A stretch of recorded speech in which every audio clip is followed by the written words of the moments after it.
Hello, humans of the world. It's me, Ellie Krug, Ellie 2.0 Radio on AM 950. Here I am. Happy last Saturday of October. Happy Halloween weekend. Get ready for the trick-or-treaters. I am thrilled to be back talking to you today. Last week was kind of a bye for me, and Best of Ellie's show last week, but you got me back here. And we have a spectacular big interview with Sondra Samuels, who is the co-founder and executive director of the Northside Achievement Zone, NAZ. It is that interview is longer than ordinarily, okay? And so, but trust me, it is an incredibly powerful interview. And by the way, it's not powerful because of anything I did. All you just have to do is just start listening to what Sondra has to say about racism in America and the effects of it. And her organization, NAZ, is working to counter all of that. So, and in my C block, which won't be a whole long time, I'm going to talk a little bit more about being an idealist. And there you go. But for our A block here, right here, rather than highlight a featured idealist, okay, I have something that incredibly important that I want to talk with you about. And that is Tuesday, Election Day, here in Minnesota and across much of the country. These are off-cycle elections, which historically have garnered much less turnout than presidential elections or certainly congressional elections. The big vote, okay, the hot spots next Tuesday will be local school boards. It's hard for me to even believe that I'm saying that. But it's true. I trust that you have been paying attention to the vitriol that local school boards have been forced to endure in recent months over masking, critical race theory, which, again, remember, is just this all-encompassing phrase for anything that has to do with talking about diversity and inclusion, and particularly America's history of enslaving humans. The vitriol has also been over protecting transgender students. So with Ellie Krug, you pretty much get everything that school boards are fighting about. Out where I live in Carver County, which is an outer ring county here in the Twin Cities for folks who are not familiar, out in the West, there was a scuffle at a late September meeting of the Eastern Carver County School Board, a meeting of that school board. And the scuffle was between a mask advocate and an anti-masker. The anti-masker ended up grabbing a phone from the person who had a mask on, grabbing his phone, and there was some pushing back and forth, and the anti-masker was charged with assault. And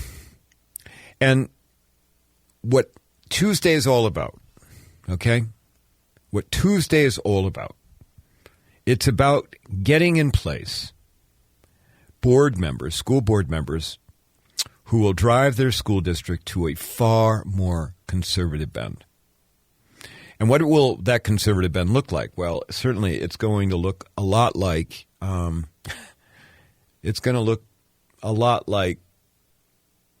heading towards, white nationalism. That would be my phrase. Where we're talking about skin color, America's history of enslaving people, that's going to be off the table, where transgender and LGBT students are going to be persona non grata. And I'm sure that, it'll be a big push to have more prayer in the classrooms and a whole lot of other things that are important to conservative white collar people. As the New York Times reported this week, Ballotopia, which is a nonpartisan organization that tries to track elections, Ballotopia is currently tracking 80 recall efforts against 207 school board members.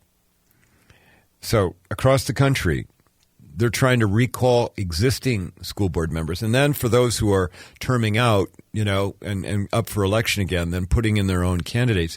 I mean, there is money coming in from across the country for these school board elections. So I have two questions for you, listeners. One, first, are you going to vote on Tuesday? And I know that for some of you that might sound, Ellie, that's kind of a silly question. Of course I'm going to vote. But for others of you, because it is an off-year election, off-cycle election, you may not be particularly motivated to go vote. And I'm asking you, I'm asking every one of my listeners to go vote. That's the first thing. Second question, do you know which school board candidates for the upcoming election espouse conservative, discriminatory ideas? Do you know who they are? Because if you do, please don't vote for them. You know, I'm voting on Tuesday for the sole reason of having a say about school board members. That's what's getting me out. That's why I'm going to go. Okay? And I urge you to do that as well. Now, it's going to, for some of you, it's going to take legwork on your part. I mean, you're going to have to go do some Googling, do some research online. You're going to have to do the work to figure out which of these school board members, by the way, it's probably all that are not incumbents, okay, because the incumbents, for the most part, were elected at a time where school boards were nonpartisan. Oh, ho-hum. Okay, it's a school board election. Okay, who are we going to have in who sounds very competent, who's going to do a great job for our students in our school district? That's gone out the window. And now it's about ideology. Okay, so you're going to have to do some work to figure out who the ideologues are, okay? And then you're going to have to get in your car or walk up to the precinct, and you're going to have to vote. And you're going to have to vote against those people, please. Please. Because once our schools go, okay, there you go. I mean, once they go, there's indoctrination, and, you know, then we'll never get to the point where our country can heal from its horrible racism. Okay, now, I'm going to take a break, and then when we come back, Sondra Samuels, I guarantee you will very much enjoy this interview. It is highly educational, and Sondra, there's a reason why she's a leader in Minnesota and in the country as it relates to what she's talking about. Okay, so when we come back, you'll get that. If you like what you hear, visit my website at elliekrug.com. Sign up for my newsletter, The Ripple, and we'll be back in a minute. Thanks.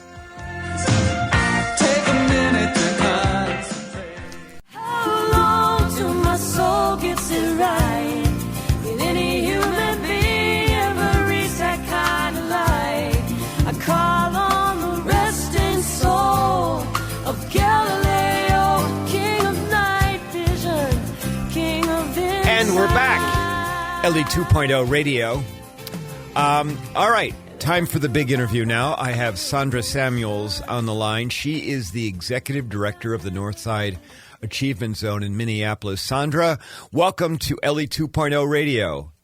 Well, Ellie, thank you. It's such an honor to be back on with you. You're amazing. Yeah, well, we've had you on before where we were talking about disparities in the education system. And I said it was such a great interview. I said I wanted to have you back because we ran out of time. And so welcome back. And what I wanted to focus on today, a couple of different things. One is I do want to give you an opportunity to showcase the Northside Achievement Zone, where you've been the executive director of for a number of years.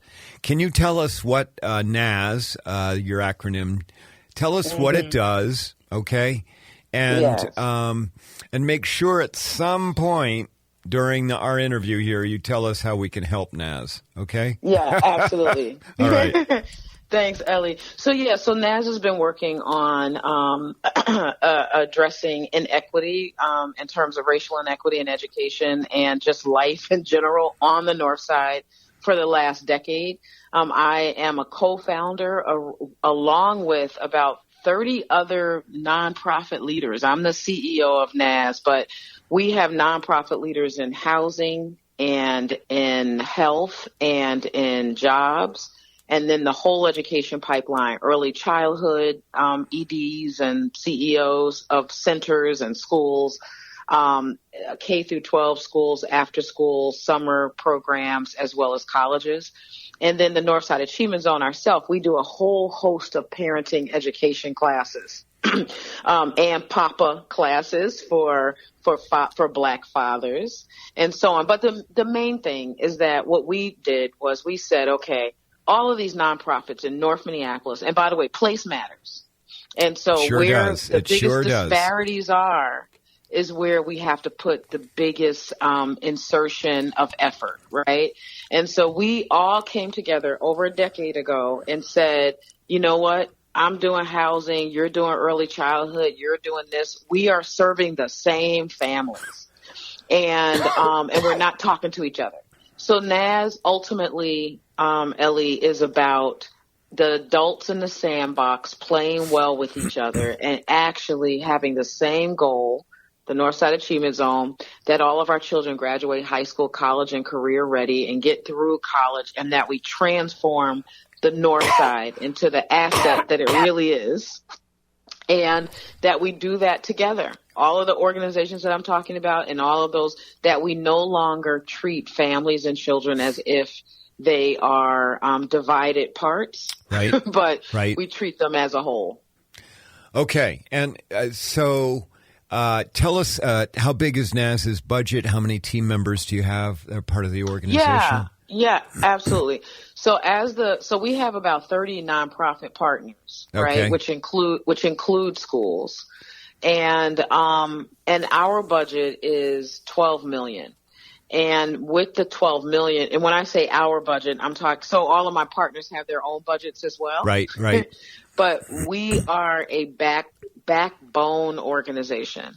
And so we do all of the parenting education, the father education, the youth education around empowerment, around kindergarten readiness, things of that nature. We have a number of curricular offerings. Right. We pay for all of the evaluation, because a big thing, Ellie, is we have to show that our work works, right? And so we have to measure. Data is important. And in fact, one of our values are called NAS Facts. And that's focusing on the success of children and families. The F, advancing racial equity for all. The A, creating a trusting community. The C, and the last one is data, transforming our community through data and learning. And so that's what we do. We work with Wilder Research, plus we have our own evaluation team. We do community wellness. Trauma in our community is real. So we have staff who focus on trauma, and they work in partnership with one of our key partners, Washburn Children's Center. So we do all the evaluation. We do all of the parenting education. We do all of the connectivity around our partners. And so we host the meetings. We work with our partners to create a shared plan for the North Star. And then we have family achievement coaches. They are from the community. They work full time, and they connect our families to the supports of our 30 partners. And we have this comprehensive plan that we then call the team that surrounds a child. So we might have, for example, Team Royce, and that would be Royce is one of our scholars. We call all our baby scholars, by the way, Ellie, because we want to get at the belief gap. So there is an achievement gap steeped in racism, and there's also a belief gap that is the result of that. And so we call all our baby scholars because we know that they have the intellectual efficacy no matter what they want to do. And so anyway, and many of the families go through our parenting education classes as well. Well, Sondra, you know, one of the things that I think that really stands out about NAS is that it is so comprehensive. It is it is like wraparound in a variety of ways. And this coaching about families, coaching of men. Let me ask you, with great respect, a question that I keep getting as I do my racial equity work. You know, and usually it's preceded by somebody saying, somebody's saying, well, you know, I understand the statistics about the number of, you know, incarcerated mainly black men compared to the white population. It's much higher.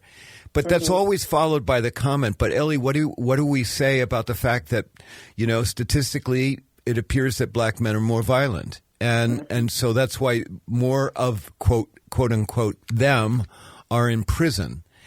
And the reason I'm asking you that question is because I think that there's a theme here about the family dynamics, the family trauma, and the family coaching that you're well aware of at NAS. Mm-hmm. Am I right about this? Oh, absolutely, Ellie. Okay, go ahead.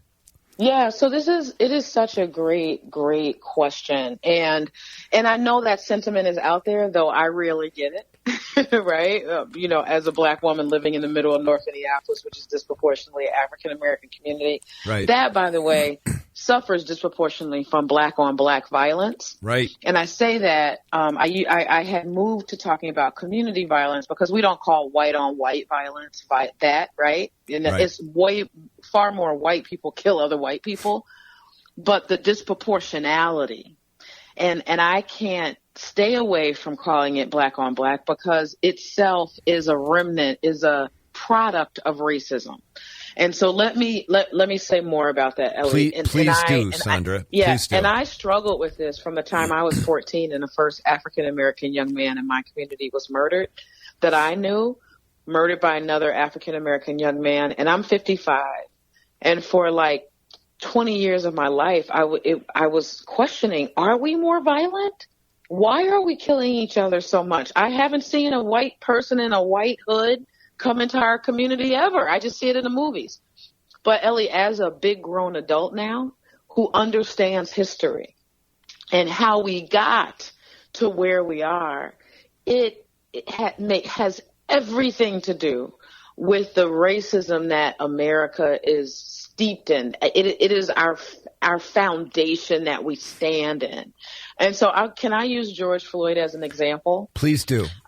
So what I keep saying is that the murder of George Floyd, the egregious murder that we're all just angry about and are demanding change, is the tip of the racist iceberg, right? If it's an iceberg. Yep. And we know the danger of an iceberg is what's underneath the waterline. Underneath the murder, under the knee of George Floyd, is the murder metaphorically, of Black people underneath the waterline, the murder of us in education, the murder of us in housing, the murder of us in jobs, in incarceration, in health, and wealth. All of that is all there.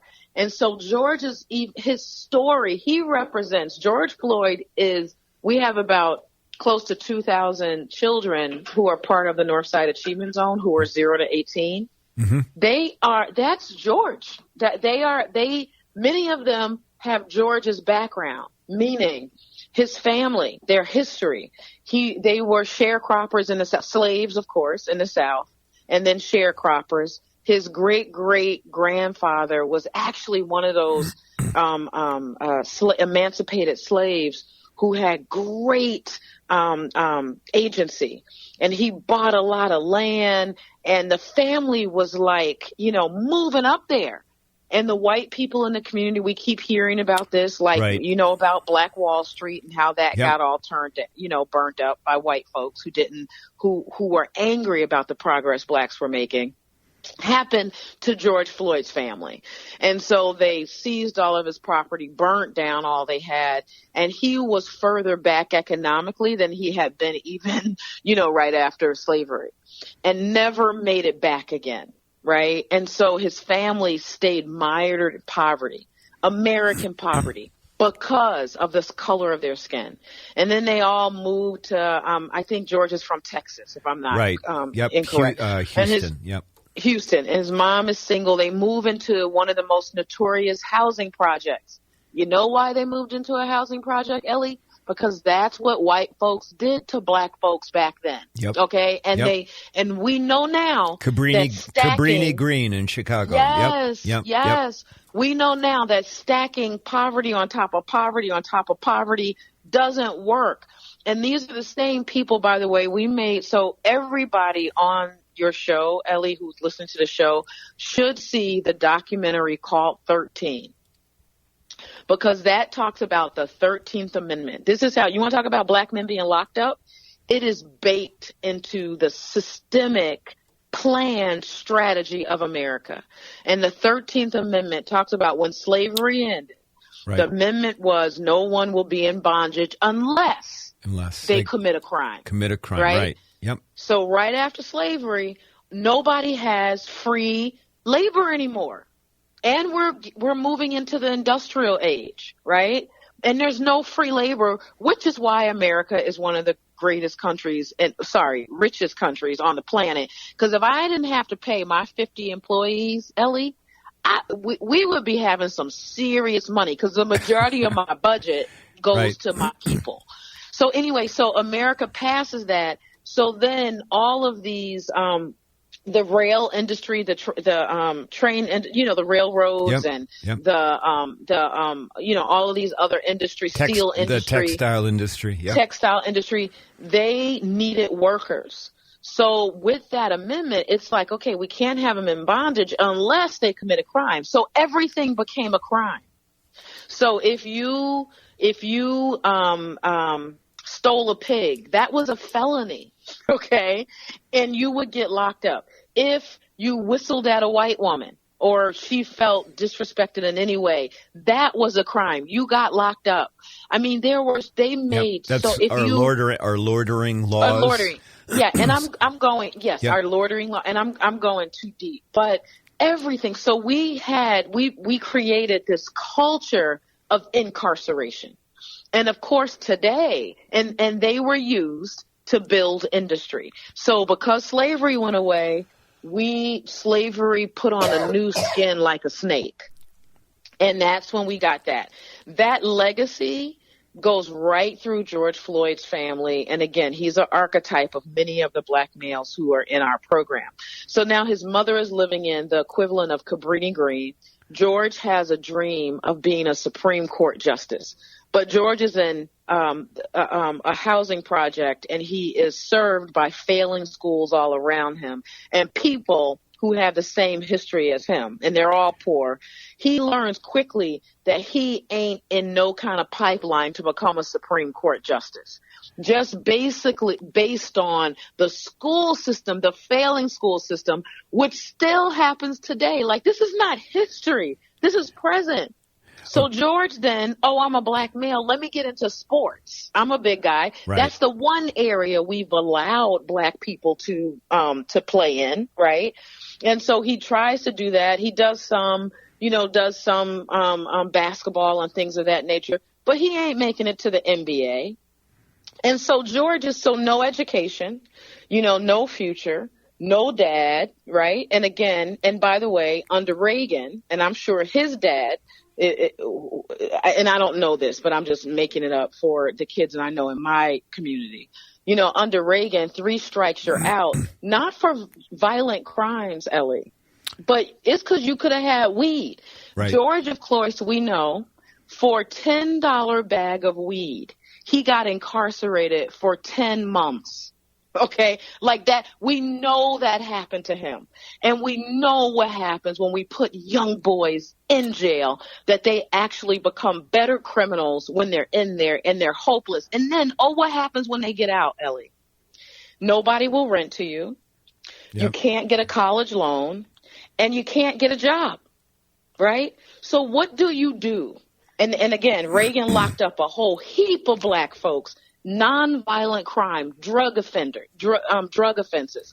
What do you do if you can't get a job, you don't have a place to live, and you are a man, and you feel like you should be contributing to your community and to the household?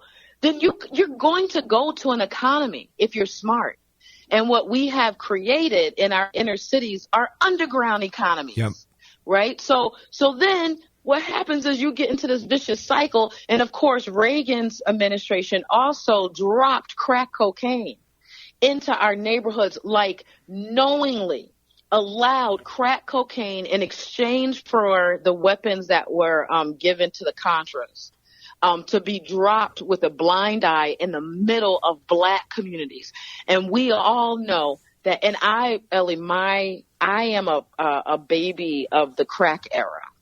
So when I say a baby, I would have been, in my teens.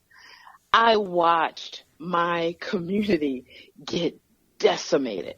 I watched people get locked up like changing your underwear, Ellie. Black people, okay, particularly black boys. And their major crime was that they were addicted to a drug that our white-led government poured out in our communities. And so you have this cycle now, Ellie, of, oh, and by the way, the thing that happened here in North Minneapolis, here's the other thing that separated us. This used to be a very Jewish and black community. Right, in terms of the diversity, and largely white. The redlining, yep. Yep, of course. Yep, a lot. So redlining. So you couldn't get mortgages. And if you did get a mortgage, by the way, you paid exponentially more than white people did in terms of interest and so on. But anyway, so Jewish and black. But after the war, when folks were coming back, the suburbs opened up for Jewish people. That's why we call St. Louis Park right now St. Jewish Park. Yep, SLP. Lovingly. Yep. Yeah, lovingly. But the suburbs opened up for them. The suburbs did not open up for black folks. And one of the ways the suburbs opened up is that when people came back from war, they were able to get the GI Bill, right? That gave them money to further their education, for mortgages. Black men were not allowed to get GI benefits. They did not get money for mortgages, which makes people middle class. They did not get loans for college. And so you see this this gap, Ellie, that we keep talking about. And I don't like calling it an achievement gap in education.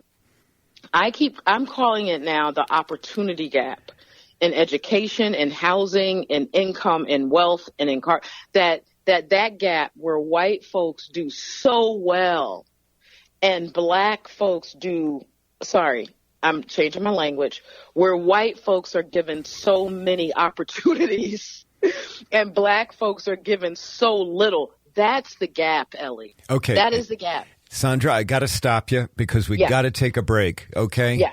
But when we come back, I want to talk more about this, okay? Okay. All right. Is that all right? Oh, sure. Okay. All right. All right, listeners.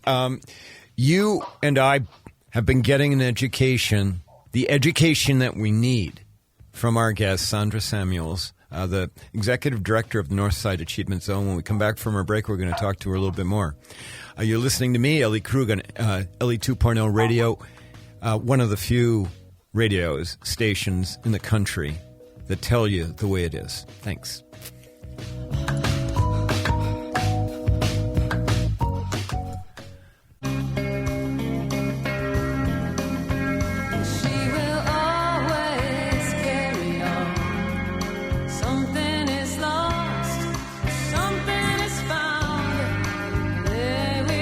And we're back on Ellie 2.0 Radio. I've been speaking with Sondra Samuels, who is the executive director of the Northside Achievement Zone, known as NAZ.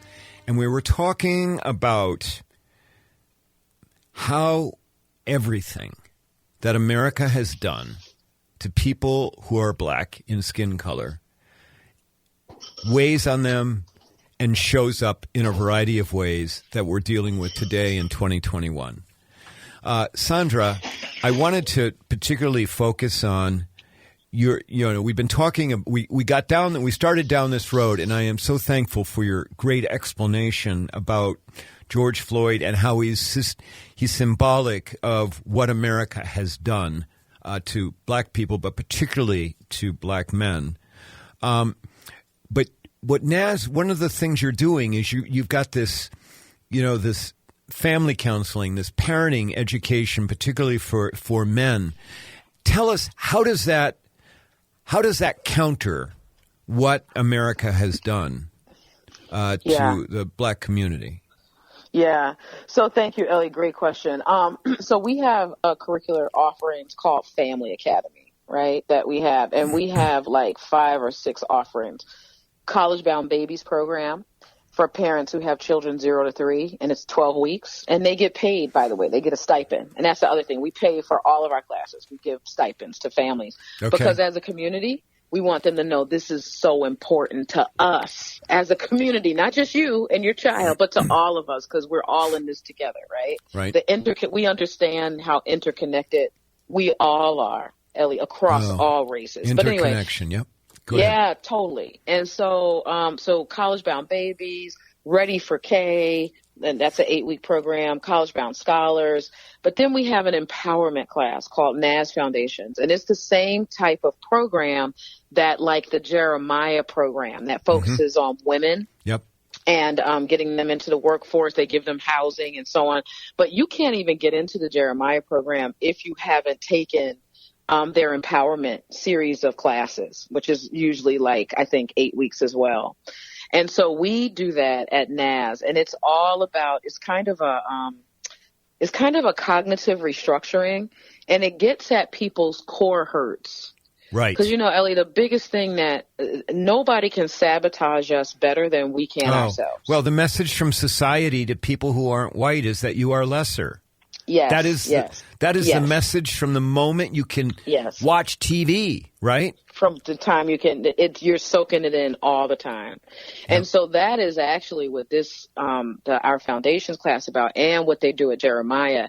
It is like, and in fact, the mantra is like, I am important, I'm special, and I'm capable. Like, it's something like that. I didn't get it quite right. But that's okay. But that's what white kids have been hearing from, Yes. Well, right? Ellie, white kids don't have to hear it. All they got to do is go to South Dakota and see their images carved into the side of a big ass mountain. And it's like, that's role modeling right there. Right. Right. And so, but anyway, so we do the classes, and it is like, you are somebody, so that people can get out of their own way in every area of their lives, from their parenting to keeping a job, to getting a better job, to improving their income, all of that. And one of the things that, and we have a youth program that's empowerment as well. But one of the things that a lot of the dads in our program said to us, because most of our programs were populated by Black women, we serve deliberately the African American low income community. That's our sweet spot in North Minneapolis. Sure. And so we would have a dad here or there who would be a part of the classes, and just stereotypically, Ellie, women did all the talking. and so different guys said to the men who were leading programs, man, why can't we have our own thing? Cause I'm not I can't get a word in edgewise. I'm being stereotypical, but it's true. And there were so few of them. So we created something and in fact, we just canceled an event, Ellie, called Family Man. And it was going to be the fathers who are part of our fathering program, who are going through this as Black men in community, that they were going to share with the broader community what they're getting out of creating these cohorts of Black men who care about their children, their partners, themselves, and their community. Many of them have had challenges with prison and things of that nature, Ellie, for all the reasons I talked about earlier, right? And they're creating these cohorts of men who want better and are seeking better, who are trying to do better. And they talk about the pain of, sometimes not being able to even see their children, right? Because of how the system is arrayed, of not being able to provide in the ways they want. So they're looking for a better job and better income. And I mean, and they cry together, Ellie, and they share their triumphs together as well. And I think it's the most powerful thing that we're doing, because it is transforming the lives of the men. And make no mistake, America came after Black men more than any other group of people. Okay. Right. And they are gaining strength, their own strength. By the way, everything that we do at NAS, in fact, we call it power. We call it community power, parent power, youth power, because they already have agency. They are already powerful. We're just holding up a mirror and giving some tools, some skills, some knowledge to build on their inherent worth and efficacy. Wow. Okay. Well, and this is, we go back to that messaging. that you are lesser. And it is a message that is so ingrained in humans. Yep. And right. you know, and I assume you've got metrics. You're tracking all the participants in your program. I mean, I'm sure you've got data that's showing how they've moved up the ladder economically. I'm sure you've got data in terms of, I mean, I know on your website, the children who go through your pre-K program and then who go through NAS programs are doing better academically than their cohorts. Do I have that right? Yes. Yep. Early childhood, everything. The other indicators, Ellie, so we've got Sondra, we got about a minute and a half. Okay. Go ahead. Oh, yeah. No, but go ahead and give us the other indicators. So the other indicators we're working on, really looking at and tracking, you know, economic upward mobility. And right, that's all part of it, right? What we've been focused on for the last decade is, are our interventions making a difference in the life of the child? And even though we've been doing, and so just so you know, yes, everything you just named is what we have our eye on tracking into the future. Good.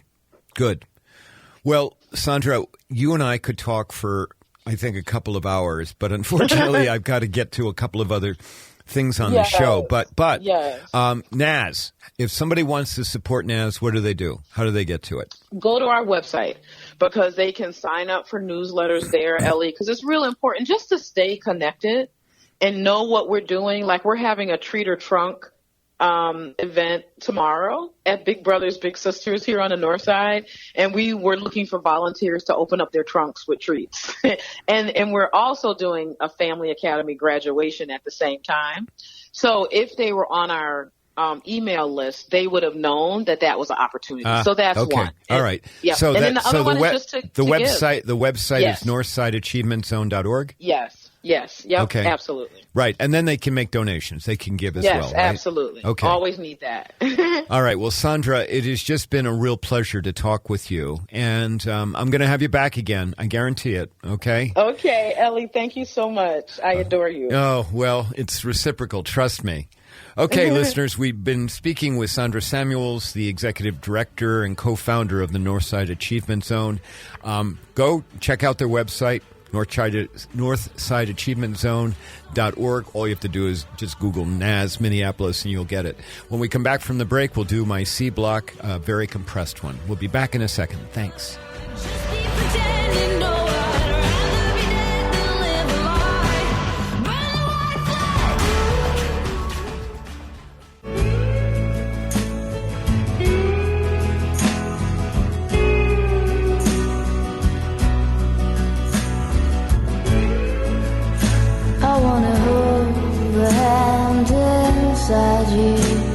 And we're back. Ellie 2.0 Radio. Sondra Samuels. Remember that name, please. Remember NAS, please. Get on their mailing list. Sign up for their newsletter. I've done that. And help. Help. I think that it's all of our obligation to do that. Okay, I've got like 4 minutes to share about my work, and so let me very quickly. Last week, the reason you got a Best of Ellie show was last week I was in Wisconsin, and I was in Wisconsin training at a nonprofit, giving a talk titled "How to Be Welcoming to LGBTQI2+ Humans." About 150 people in the room. Training a nonprofit. We won't get into the name of the nonprofit, but no doubt that for many of these people, it was the very first time they'd ever literally met like a live transgender human. And I began the talk by saying, I'm sure that there are some people right now that are uncomfortable about me giving this talk. And there are some people maybe even resentful of the fact that you have been asked to sit through a talk about how to be welcoming to what I call alphabet people, LGBTQI2+ people. And I said, but please just hang on. Let's take a journey together. And if we get to the end of the journey and you're still, repulsed or dislike me, that's fine, okay? And you know what? The talk was about 2 hours. We had a little bit of a break. But you know what? Overwhelmingly, these folks, now, this is rural Wisconsin, okay? Overwhelmingly, the folks were extremely, extremely welcoming. They were. And after I got done, there were a couple of people, a couple of women separately who approached me about individual issues they were having within their families over LGBTQ people and people being intolerant. In fact, one of them was very, very emotional about it. And she started sobbing as she talked to me. I ended up giving her a hug. We were both wearing masks, but I ended up giving her a hug. And I'll tell you, I think that hug lasted at least a minute. And I think that what I had to say, hopefully I gave her some strategies and I gave her Tony Hoagland's piece. You've heard me talk about that before. Tony Hoagland's piece, The Cure to Racism is Cancer. And even though it's about skin color racism and not about LGBTQ prejudice, nonetheless, it's about changing your perspective when your life circumstances change. Okay? For example, and I've said this before, so bear with me, listeners, but my entire life changed when I transitioned genders and went from male to female. I guarantee you the male version of me, which I didn't like a whole lot, but the male version of me would never be right here, right now, talking to you. I guarantee that. And would never understand what Sandra and I just talked about. Male version of me wouldn't appreciate probably any of that. Okay? So it is about changing your perspective. So I continue to do the work. I need to get in front of more audiences. I need to get to more rural places, more places in greater Minnesota, greater Wisconsin, where I can talk to people. Help me do that, will you? Okay? Please. Suggest me. Reach out to people. Suggest me to other people. Please. Okay, that's what we've got. I need to give a big thanks to my producer, Brett Johnson. Brett's had to do a little bit of math today and a little bit of fluctuating around about a coughing fit that I had. But Brett, you are like the best in the business as far as I'm concerned. And audience members, listen, I appreciate you tuning in. I know that many of you are now taking this podcast, and thank you for doing that. Thank you for sharing about it. Between now and next week, okay, do me a favor. Go out, try and make the world better in one way or another. Please. Okay? We all need to do that. And make sure you vote. All right, I'll talk to you next week. Thanks so very much. Ellie Krug signing off. Bye-bye.